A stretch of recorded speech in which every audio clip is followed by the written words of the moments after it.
Imagine for a moment that you re in a church service and the preacher is just wrapping up his sermon. You lean back, you close your eyes, and the next thing you know, you hear the sound of shattering glass and people screaming.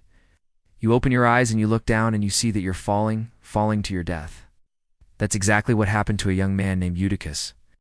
He was sitting in a window on the third story of a building. He leaned back. He fell asleep during the sermon, and then he fell, but not to his death. And the reason why is because in that moment, the Apostle Paul, who was preaching, felt the Holy Spirit leave the room. So he turned around, he looked, and he saw Eutychus falling. Immediately, Paul ran to the window, jumped through it, and caught this young man before he hit the ground. And when Paul got down there, everybody thought that he was dead. I mean, he'd been falling for a long time, but Paul, being a man of God, knew better. So he embraced him, he held him, and after a moment, he said something that caused all the people who were gathered there to turn from their panic into praise. Paul said, "He's alive." That's what he said. He's alive. Now, I don't know if you've ever experienced a moment like that before, where everything seems to be going according to plan, and then suddenly disaster strikes. You could be driving down the road and a tire blows out. Or you could be walking along and you slip and you fall.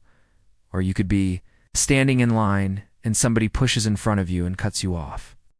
Life is full of those moments where it seems like things are going well, and then suddenly they go terribly wrong. Well, when Eutychus fell out of that window, it was one of those moments. It was one of those moments for him, for his family, for the people who were gathered there. But Paul didn't focus on the disaster. He focused on the fact that there was still life. See, even though Eutychus was bruised and he was battered and he had every right to be dead, he was alive. And Paul knew that as long as there was breath in his body, there was hope for his life.